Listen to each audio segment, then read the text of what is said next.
Hi guys, welcome back to channel. ஒரு சில ரீசன்ஸ்னால video ப்ராப்பராக போட முடியல.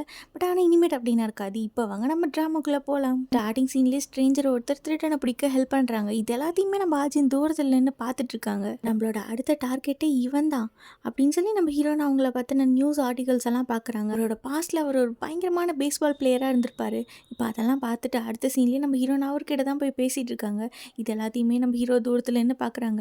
ஆஜின் இவரை மீட் பண்ணுறது, இவ்வளோ க்ளோஸாக பேசுறது, இதெல்லாமே கோஇன்சிடன்ஸ் மாதிரி தெரியலையே, ஏதோ ஒன்று தப்பாக இருக்குது அப்படின்னு சொல்லி நம்ம ஜுன்சு பயங்கர டீப்பாக திங்க் பண்ணிட்டு இருக்கு. அந்த பக்கம் நம்ம ஹீரோனா அவங்க கிட்ட பேசிட்டு அப்படியே ஹாப்பியாக நம்ம ஹீரோ கிட்ட வந்து சொல்கிறாங்க, எனக்கு அவரோட கேஃபேலேயே வேலை கிடச்சிச்சு, நெக்ஸ்ட் வீக்லேருந்து நான் போய் ஜாயின் பண்ண போகிறேன் அப்படின்னு சொல்ல. இருந்தாலும் நீ கொஞ்சம் திங்க் பண்ணலாம், இவ்வளோ சீக்கிரமாக நீ பார்ட் டைம் ஜாப் போய் என்ன பண்ண போகிற, உன்னோட ஸ்டடீஸில் கான்சென்ட்ரேட் பண்ணாமல் அதெல்லாம் விட, உனக்காக நான் ஒரு புது அப்பார்ட்மெண்ட் பார்த்துருக்கேன், இதான் அதோட அட்ரஸ், இனிமேட்டு நீ இங்கே தான் தங்கணும் அப்படின்னு சொல்லி அவங்க அட்ரஸ் கொடுக்க. இல்லை பரவாயில்ல, நான் என்னோடய பழைய அப்பார்ட்மெண்ட்லேயே தங்கிக்கிறேன், உன் பழைய அப்பார்ட்மெண்ட் உங்கள் அப்பாவுக்கு தெரியும், ஸோ மறுபடியும் அவர் வந்தாருன்னா என்ன பண்ணுவா, அவர் ஒன்று எவ்வளோ ஹர்ட் பண்ணுறாருன்னு உனக்கு புரியுதா இல்லையா அப்படின்னு நம்ம ஹீரோ கேட்க. ஒருவேளை அவர் மறுபடியும் வந்தாருன்னா நான் அவருக்கு வேணுங்கிற காசை கொடுத்துருவேன், அதுக்கப்புறம் அவர் என்னை டிஸ்டர்ப் பண்ண மாட்டார்ல, நான் என்னோட டெசிஷனில் கிளியராக இருக்கேன் அப்படின்னு சொல்லிட்டு நம்ம ஹீரோன் ஹாப்பியாக போகிறாங்க. இப்போ அங்கே கட் பண்ணால் அடுத்த சீன் நம்ம ஹீரோ அவங்க வீட்டில் இருந்து திங்ஸ் எல்லாம் பேக் பண்ணிட்டு கிளம்பி போகிறாங்க. என்ன அவளுக்காக தானே நீ இப்போ வீட்டை விட்டு போகிற, எல்லாமே அவளுக்காக தானே, ஆமாம் அவளுக்காக நான் என்ன வேணால் பண்ணுவேன், உன்னை யூஸ் பண்ணிகிட்டு இருக்க, அவனுக்கு கொஞ்சமாவது புரியுதா இல்லையா, அவகிட்ட தள்ளி இருக்கிறதா உங்களுக்கு நல்லது அப்படின்னு நம்ம ஜுன்சோட அம்மா சொல்ல. உங்களால் தான் எல்லா பிரச்சனையும், சின்ன வயசில் அவள் சின்ன குழந்தைன்னு கூட பார்க்காம வீட்டை விட்டு வெளில தள்ளினீங்கல்ல, அவளை தனியாக அனாதையாக ரோட்டில் விட்டீங்க, அப்பத்துலேருந்து இப்போ வரைக்கும் அவள் எவ்வளோ கஷ்டப்பட்டுட்டு இருக்கா தெரியுமா, இனிமேட்டு என்ன ஆனாலும் சரி எப்போவுமே நான் அவளுக்கு துணையாக நிற்பேன். நம்ம ஹீரோவோட அம்மாவும் எவ்வளவோ கெஞ்சுறாங்க, ஆனால் நம்ம ஹீரோ கொஞ்சம் கூட ரெஸ்பான்ஸ் பண்ணாமல் அப்படியே அந்த இடத்த விட்டு போயிடுறாங்க. பண்ணால் இப்போ நம்ம ஹீரோயின் வந்து கெஃபேல ஒர்க் பண்ணிட்டு இருக்காங்க. அவங்களோட கெஃபேக்கு ஆப்போசிட்டில் தான் நம்ம ஹீரோ படிக்கிற காலேஜும் இருக்குது. அங்கேருந்து நம்ம ஹீரோட கிளாஸ்மேட்ஸ் எல்லாருமே ஹீரோயினை தான் சைட் அடிச்சிட்டு இருக்காங்க. இதை நம்ம ஹீரோவும் பார்க்குறாங்க. கட் பண்ண அடுத்த சீன் நம்ம ஹீரோனோட கெஃபேக்கு எப்போவுமே பசங்களோட க்ரௌடாக தான் இருக்கும். எல்லாருமே நம்ம ஹீரோயினுக்கு ப்ரப்போஸ் பண்ணி ஃப்ளர்ட் பண்ணிட்டு இருப்பாங்க. அப்போ ஒரு பையன் வந்து சொல்கிறான், என்னோட ஃப்ரெண்ட் பாருங்க எவ்வளோ ஹைட்டாக எவ்வளோ ஹேண்ட்ஸமாக இருக்காங்க, 2 பேர்த்தோட பேர் வேற லெவலில் இருக்கும், நீங்கள் என்ன சொல்கிறீங்க, என் ஃப்ரெண்டை டேட் பண்ணுறீங்களா அப்படின்னு சொல்ல. என்னோட பாய் ஃப்ரெண்ட் இவங்கள விட ரொம்ப அழகாக இருப்பாங்க அப்படின்னு சொல்லி நம்ம ஹீரோயின் நோஸ் கட் பண்ணிடுறாங்க. அடுத்த சீனில் நம்ம ஹீரோயின் கூட ஒர்க் பண்ணுறவங்க வந்து சொல்கிறாங்க, உன்னால இந்த கடை ஃபுல்லாமே ஒரே பசங்களாக தான் இருக்குது, இதை பாரு உன் ஃபோட்டோ சோஷியல் மீடியாவில் பயங்கரமாக வைரல் ஆயிடுச்சு. அதே மாதிரி நம்ம ஹீரோனோட ஃபோட்டோஸை அவங்களோட கமெண்ட்ஸ் எல்லாத்தையுமே ஒரு ஆள் வந்து சீரியஸாக படிச்சுட்டு இருக்காங்க.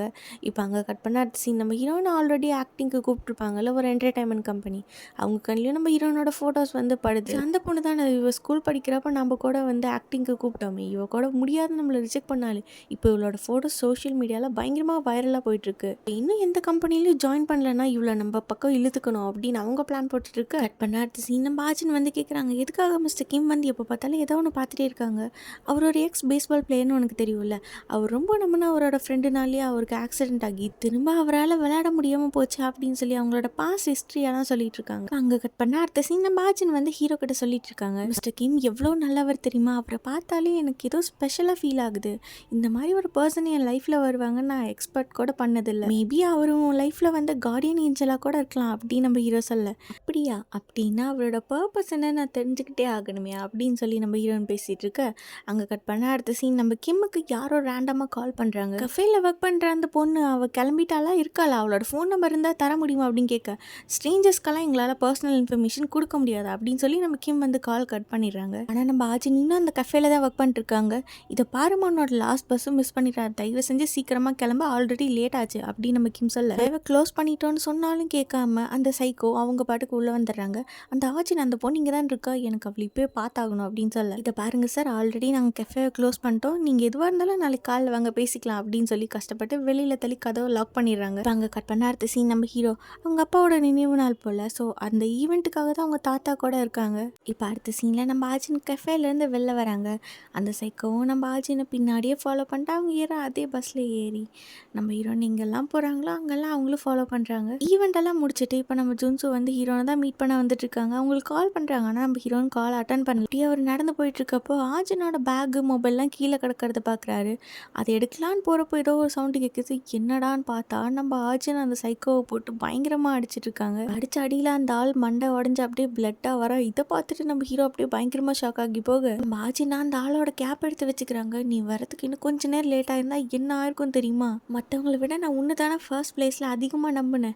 இதுதான் நீ என்னை ப்ரொடெக்ட் பண்ணுற லட்சணமா அப்படின்னு சொல்லி நம்ம ஆஜின் பயங்கரமாக கத்த. எனக்கு எங்கேயாவது அடிபட்டுருச்சா, நம்ம என்ன ஹாஸ்பிட்டல் போகலாமா அப்படின்னு நம்ம ஜூன்சு கேட்க, எனக்காக நீ என்ன வேணா பண்ணுவியா ஜூன்சு அப்படின்னு நம்ம ஹீரோன்னு கேட்க, ஒரு மனுஷனை கொல்றதை தவிர உனக்காக நான் என்ன வேணா பண்ணுவேன் ஆச்சின் அப்படின்னு நம்ம ஹீரோ சொல்கிறாங்க. அதுவும் கரெக்டாக, உன்னால் மற்றவங்களுக்கு கொலைலாம் பண்ண முடியாது, அந்தளவுக்கு நீ ஒர்த் இல்லை, நான் எதுக்கு உன்னையெல்லாம் கொலை பண்ண சொல்லி கேட்க போகிறேன் அப்படின்னு சொல்லிட்டு நம்ம ஹீரோன் அந்த இடத்த விட்டு போக, அந்த சைக்கோவா நம்ம ஹீரோட்ட கேட்குறாங்க, ப்ளீஸ் என்னை எப்படியாவது ஹெல்ப் பண்ணுங்க, ஹாஸ்பிட்டலுக்கு கால் பண்ணுங்க அப்படின்னு சொல்ல, நடந்த எல்லா விஷயத்தையும் நீ மறந்துடணும், இதை பற்றி யாருக்கிட்டையும் வெளில மூச்சு கூட விடக்கூடாது அப்படின்னு நம்ம ஹீரோ வார்னிங் பண்ணிட்டு பக்கத்தில் இருக்க டெலிஃபோன் பூத்தில் சொல்கிறாங்க, இங்கே ஒருத்தருக்கு அடிபட்டிருக்கு, சீக்கிரமாக வாங்க அப்படின்னு சொல்லிட்டு நம்ம ஆச்சின் வந்து அந்த ஆளை ஒரு கல்லை வச்சு தானே அடிச்சிருப்பாங்க, அந்த கல்லை கொண்டு போய் ஆற்றுல நம்ம ஹீரோ தூக்கி எறிஞ்சிடுறாங்க.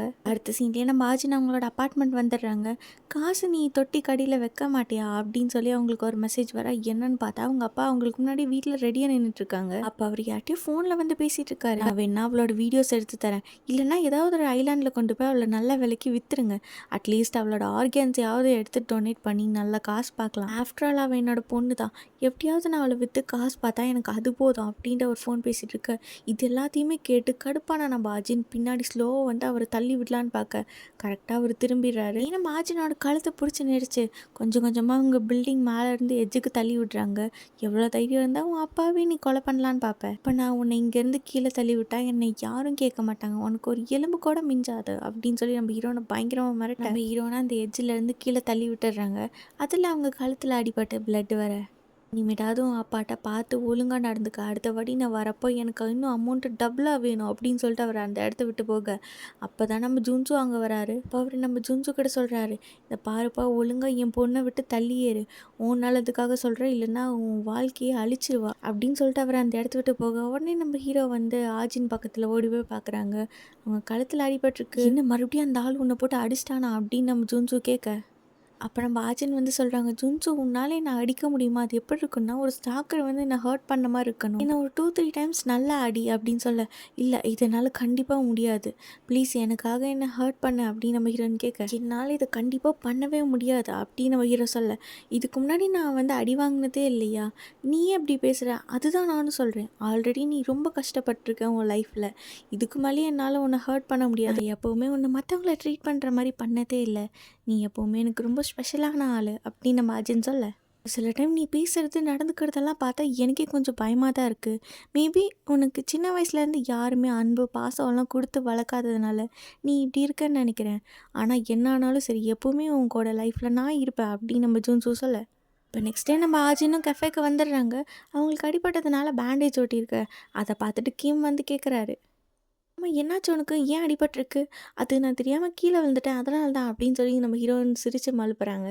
நீ எது வந்தாலும் என்கிட்ட ஷேர் பண்ணலாம், நீயும் அவனும் எனக்கு ஒரு ஃபேமிலி மாதிரி தான், நீங்கள் என்னை எப்படி வேணால் யூஸ் பண்ணிக்கலாம், நான் ஒன்றும் வீக் கிடையாது, ரொம்ப ஸ்ட்ராங், உனக்கு யாராவது டிஸ்டர்ப் பண்ணுறாங்கன்னா சொல்லு, நான் ஒரு கை பார்த்துக்கிறேன் அவங்கள, என்னை நம்பி உன்னோட பர்சனல் ப்ராப்ளம்ஸ் எல்லாம் நீ சொல்லலாம் அப்படின்னு கிம் சொல்ல, ஆக்சுவலாக இன்றைக்கி அவனுக்கு கிளாஸ் இருக்குது, ஸோ அதனால் வீட்டுக்கு நீ தனியாக தான் போகணும், எப்படி பார்த்து போய்க்குவியா, ஆமாம் இரு நீ உங்கள் அப்பா கூட தானே ஸ்டே பண்ணுறேன்னு சொன்னேன், ஆமாம் அவர் ஒர்க்கில் இருக்கிறதுனால அவர் வேறு அப்பார்ட்மெண்ட்டில் தங்கியிருக்காரு, அப்பாவும் கூடயே இருந்திருந்தா உன்னை நல்லா ப்ரொடெக்ட் பண்ணியிருப்பார்ல அப்படின்னு அவர் சொல்ல, அங்கே கட் பண்ண அடுத்த சீன் நம்ம ஜுன்சு ஹீரோனோட அப்பாவை தான் ஃபாலோ பண்ணிருக்காங்க. இந்த பக்கம் நம்ம ஹீரோனோட அப்பா கேர்ள்ஸ் பாத்ரூம்லேருந்து ஒரு ஹிடன் கேமரா எடுத்துகிட்டு வந்து போஸ்ட் பாக்ஸ்குள்ளார வைக்கிறாரு, அங்கேருந்து கேஷையும் எடுத்துக்கிறாரு. இப்போ யாரோ ஒரு ஸ்ட்ரேஞ்சர் அந்த கேமராவை எடுத்துகிட்டு அந்த இடத்த விட்டு போகிறாங்க. இப்போ நம்ம ஹீரோனோட அப்பா யாருக்கும் கால் பண்ணுறாரு, இந்த ஃபுட்டேஜஸ் போதுமா இல்லை உனக்கு அந்த ஆக்ட்ரஸ் தான் வேணுமா, அப்படி உனக்கு அவள் தான் வேணும்னா அவளுக்கு நான் ட்ரக்ஸ் தான் கொடுத்தாகணும், வேறு வழி இல்லை அப்படின்னு அவர் பேசிகிட்டு இருக்க, எல்லாத்தையுமே தூரத்துலேருந்து பார்த்த ஜுன்சு அவரோட ஃபோனில் ரெக்கார்ட் பண்ணிட்டுருக்காங்க. இதை பார்த்தது நம்ம ஹீரோனோட அப்பா அந்த இடத்த விட்டோட நம்ம ஜுன்சு பின்னாடியே ஃபாலோ பண்ணிட்டு போகிறாங்க. ஒரு வழியாக பார்க்கில் நம்ம ஜுன்சு ஹீரோனோட அப்பாவை பிடிச்சிடுறாங்க. ஒரு வேளை நீ மட்டும் அன்றைக்கி போலீஸை கூப்பிடாம இருந்திருந்தா நான் இவ்வளோ வருஷம் ஜெயிலில் கஷ்டப்பட்டிருக்க மாட்டேன், எல்லாமே உன்னால தான் அப்படின்னு சொல்லி நம்ம ஹீரோவை போட்டு பயங்கரமாக அடிக்கிறாரு. ஆச்சின்னு உன்னோட பொண்ணுங்கிற அக்கறை கொஞ்சமாவது இருக்கா, அவளை இந்த உலகத்துக்கு கொண்டு வந்தது நான், அவளை என் இஷ்டத்துக்கு என்ன வேணுமோ நான் எப்படி வேணால் பண்ணுவேன் அப்படின்னு சொல்லி 2 பேரும் இப்போ பயங்கரமாக சண்டை போட்டுட்ருக்காங்க.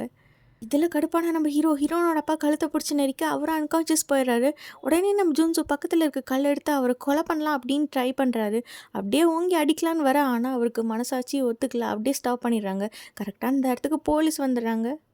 பாஜினி இது எல்லாத்தையுமே தூரத்துலேருந்து பார்த்துட்டு இருக்காங்க.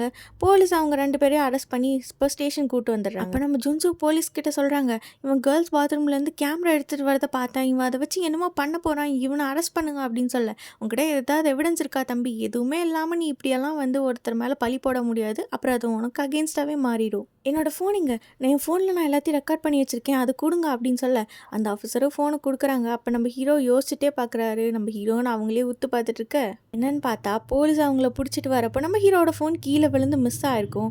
அப்போ நம்ம ஹீரோயின் தான் எடுத்திருப்பாங்க.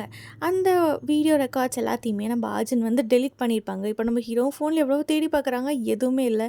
ஸோ இப்போ கேஸ் அகேன்ஸ்டாக நம்ம ஹீரோக்கு அகேன்ஸ்டாக வந்து நம்ம ஹீரோன்னு சொல்கிறாங்க, இல்லை இவர் என்னோட அப்பா தான், இது ஏதோ தெரியாமல் மிஸ் அண்டர்ஸ்டாண்டிங் ஆகிடுச்சு அப்படின்னு சொல்லி அவங்க அப்பாவுக்கு சப்போர்ட் பண்ணி பேச இப்போ வேறு வழியே இல்லை, நம்ம ஜுன்சுவை அரெஸ்ட் பண்ணிடுறாங்க போலீஸ். இல்லை நம்ம ஆர்ஜுன் வந்து சொல்கிறாங்க, உனக்கு வேணுங்கிற அமௌண்ட்டை நான் கொஞ்சம் கொஞ்சமாக தரேன், அது வரைக்கும் என்னை கான்டாக்டோ டிஸ்டர்போ தயவு செஞ்சு பண்ணாத. பரவாயில்லையே என்னோட செல்ல பொண்ணு, நல்லா வளர்ந்துட்டீங்க, இப்போ தான் அப்பாவை கரெக்டாக புரிஞ்சிருக்கீங்க, சீக்கிரமாக காசு ரெடி ஆனதும் எனக்கு கால் பண்ண அப்படின்னு சொல்லிட்டு வராங்க. போக அடுத்த சீனில் நம்ம ஹீரோயின் வந்து ஜுன்சுவை தான் போய் பார்க்குறாங்க. ஆர்ஜுன் நீ இப்படி பண்ண அப்படின்ட்டு நம்ம ஹீரோ கேட்க, கண்டிப்பாக உன்னால் அவர் அடிக்க முடியாது, தோக்கடிக்கவும் முடியாது, எனக்கு நல்லா தெரியும், நான் தான் எல்லாத்தையும் பார்த்துக்கிறேன்னு சொன்னேன், போலீஸில் கம்ப்ளைண்ட் பண்ணுறத தவிர உன்னால் வேறு என்ன பண்ண முடியும், அப்படி பண்ணாலும் அவன் ஒரு சில வருஷத்தில் சீக்கிரமாக வந்துடுவான், அவனை கல்லெடுத்து அடித்து கொலை பண்ண ட்ரை பண்ணியா, ஆனால் கண்டிப்பாக உன்னால் முடியாது, இது என்னோட விஷயத்த நானே பார்த்துக்கிறேன் அப்படின்ட்டு நம்ம ஹீரோன் அந்த இடத்த விட்டு போகிறாங்க.